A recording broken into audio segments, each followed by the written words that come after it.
Beberapa pemain Barcelona akan dibebaskan tanpa Messi. Barcelona akan menjamu Bayern Munich dalam pertandingan pembuka penyisian grup Liga Champions yang dijadwalkan pada 14 September.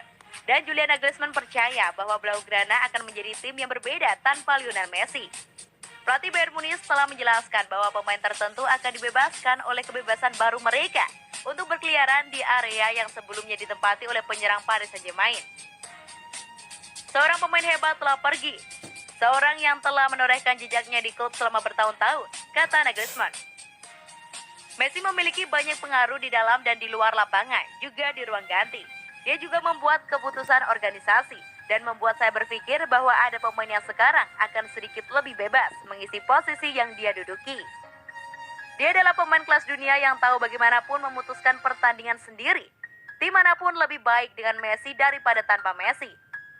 Nagelsmann memuji kota Barcelona dan lapangan tim saat dia menghitung hari sampai pertandingan melawan Barcelona di Camp Nou. Juri start, Barcelona segera gelar diskusi transfer Dani Olmo. Rumor ketertarikan Barcelona terhadap Dani Olmo nampaknya bukan isapan jempol belaka. El Blaugrana dilaporkan akan segera menggelar pertemuan dengan RB Leipzig untuk membahas transfer ini. Pemain timnas Spanyol itu merupakan salah satu pemain penting di RB Leipzig saat ini. Ia menjadi salah satu ruh dari permainan di Rotten Bullets. Di deadline day bursa transfer kemarin, Olmo sempat digosipkan akan dibajak Barcelona, namun ternyata Barcelona gagal mengamankan jasanya dari Leipzig. Menukil dari Mundo Deportivo, Barcelona tidak pantang arang. Mereka akan mencoba lagi untuk merekrut Olmo dalam waktu dekat ini.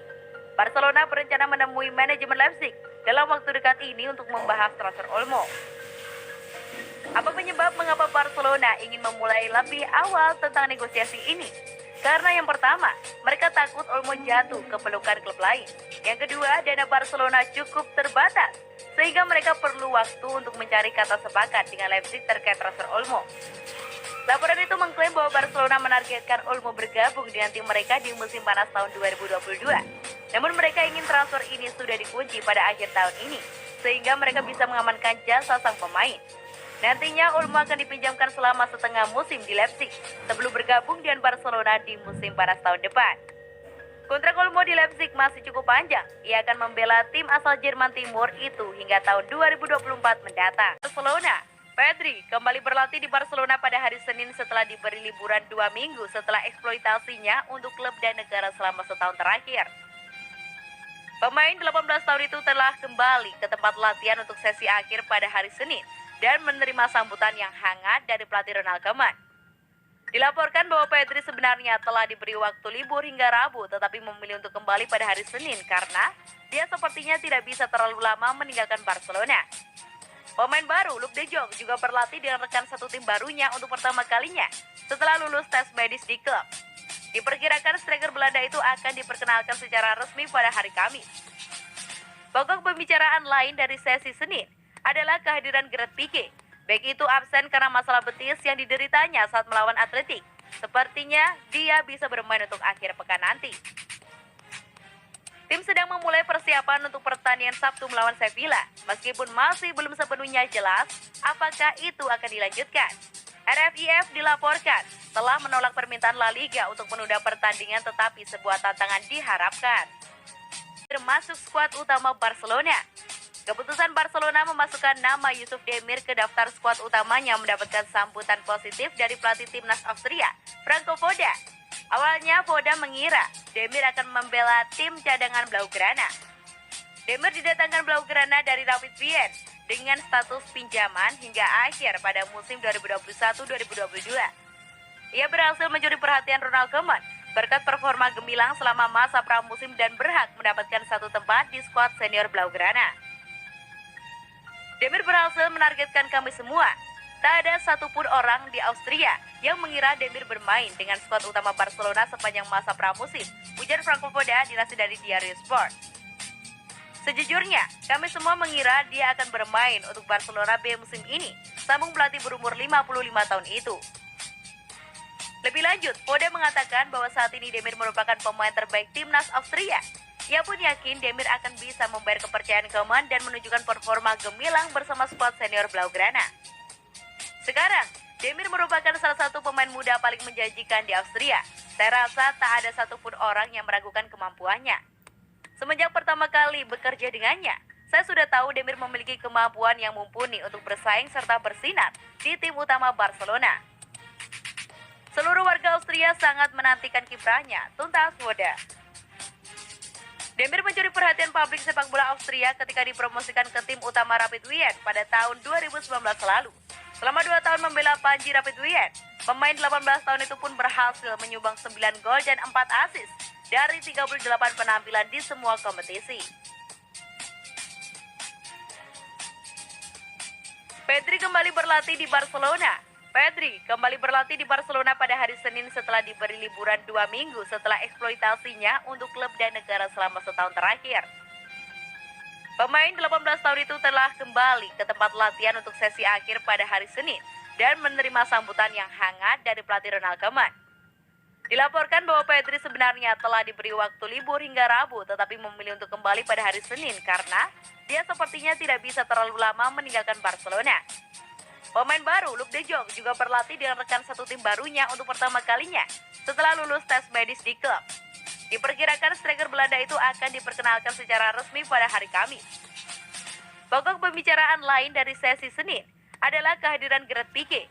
Bek itu absen karena masalah betis yang dideritanya saat melawan Atletik. Sepertinya dia bisa bermain untuk akhir pekan nanti. Laporta, Griezmann bukan pemain yang dibutuhkan Barcelona. Presiden Barcelona Joan Laporta mengungkap fakta yang menyakitkan buat Anthony Griezmann. Laporta mengakui Griezmann memang bukan pemain yang dibutuhkan Barcelona. Penyerang top Prancis ini kini bermain kembali ke Atletico Madrid sebagai pemain pinjaman untuk musim 2021-2022. Griezmann memang mencoba menghidupkan kembali karirnya bersama Los Colchoneros setelah menjalani 2 musim yang mengecewakan di Barcelona. Griezmann gagal memenuhi ekspektasi usai ditebus harga 120 juta euro dari Atletico pada musim panas 2019. Pemenang Piala Dunia 2018 itu hanya menyumbang 35 gol saja dalam 102 penampilan di seluruh kompetisi dan baru memenangi 1 medali juara, yaitu Copa del Rey pada musim lalu. Selain itu, buruknya performa Griezmann tidak terbantu dengan gajinya yang sangat besar sekitar 400.000 euro per pekan. Mengingat Barcelona sedang mengalami krisis finansial, Griezmann memang mesti dilepas. Dia bukanlah pemain yang kami butuhkan, ungkap Laporta kepada eSport 3, dikutip dari Sport. Saya pikir dia bisa saja memberikan yang lebih, tapi situasinya memang rumit. Mungkin dia tidak cocok dengan sistem permainan Barcelona. Terlepas dari penampilan Griezmann di atas lapangan, Laporta mengatakan, si pemain tetap profesional. Sikap dia selalu tepat. Dia pernah sangat bagus pada musim lalu ketika mencetak gol terutama di Copa del Rey. Meski pergi dengan status pinjaman, Anthony Griezmann bisa jadi telah memainkan pertandingan terakhirnya di Barcelona. Dalam kesepakatan dengan Atletico ada klausul perpanjangan peminjaman untuk semusim berikutnya dan kewajiban membeli jika Griezmann bermain di 50% dari jumlah laga klubnya sekarang. 3 pemain yang mending enggak usah main lagi di Barcelona. Kualitas tanggung, gaji bikin buntu. Barcelona bisa dikatakan sebagai klub yang paling mengejutkan dalam bursa transfer musim panas kali ini. Tak hanya kehilangan Lionel Messi karena masalah keuangan La Liga, tapi juga harus menjalani hari terakhir bursa transfer yang kacau. Dengan sudah ditutupnya bursa transfer dan baru akan dibuka 4 bulan lagi, Barcelona harus puas dengan skuad mereka saat ini, setidaknya untuk paruh pertama musim 2021-2022. Namun keterbatasan secara ekonomi membuat keadaan justru makin buruk. Barcelona bahkan harus berpisah dengan Ilai Moriba dan juga Francisco Trincao. Laporta dilaporkan mencoba mengontrak Neymar ke Barcelona setelah terpilih menjadi presiden. Jika ada satu hal yang kita semua bisa sepakati, itu adalah bahwa Joan Laporta pandai mengambil gambar besar dan membuat janji. Sebuah laporan dari Sport pagi ini merinci bagaimana setelah dia terpilih, Joan Laporta berusaha untuk mengundurkan diri dari seorang teman lama dan membawanya kembali ke Camp Nou. Meskipun Barcelona gagal mencoba membawa Neymar kembali ke Spanyol beberapa kali sejak dia pergi, itu tidak menghentikan Laporta untuk mencoba lagi. Upaya itu dilaporkan terdiri dari mengirim 2 orang ke Paris untuk mengobrol dengan Neymar. Laporan tersebut merinci beberapa detail yang cukup menarik. Neymar dilaporkan putus asa untuk kembali ke Barcelona untuk bermain dengan Messi. Begitu putus asa, laporan itu mengklaim begitu PSG mengetahui minat itu, 20 juta euro misterius muncul di rekening bank ayah Neymar. Bisa membaik 5 atau 10 tahun lagi. Barcelona sedang dalam masa-masa sulit untuk saat ini. Bek Blaugrana Gerard Pique berharap klubnya itu bisa berada di posisi sip dalam waktu 5 atau 10 tahun lagi. Barcelona mengalami krisis keuangan. Pandemi virus corona menjadi salah satu faktor utama hancurnya keuangan klub. Klub asal Catalunya itu masih harus memangkas gaji pemain secara besar-besaran. Keputusan untuk melepas beberapa pemain juga dilakukan demi bisa menyelamatkan klub. Lionel Messi adalah salah satu korban dari hancurnya keuangan Barcelona, sehingga harus direlakan pergi ke Paris Saint-Germain. Josep Bartomeu juga selaku mantan presiden klub mungkin menjadi orang yang paling disalahkan dalam kasus ini. Saya tidak bisa mengatakan apakah dia Bartomeu yang terburuk, kata Pique dalam sebuah acara di televisi yang dikutip dari Marca. Dari apa yang saya jalani, dia pasti masuk dalam kategori di sana. Kita semua bersalah, tetapi memang benar bahwa klub belum pergi ke tempat yang diinginkan semua orang Katalan. Sekarang saya berharap dan bersemangat, 5 atau 10 tahun ke depan akan menjadi sangat baik untuk Barcelona, Pique melanjutkan. Joan Laporta kini menjabat sebagai presiden Barcelona. Pique menilai bahwa Laporta butuh waktu membangun Barcelona dan salah satu caranya dengan mempertahankan pelatih Ronald Koeman. Joan Laporta membutuhkan lebih banyak waktu untuk refleksi dan akhirnya memilih Koeman. Sekarang dia adalah pelatih yang ideal.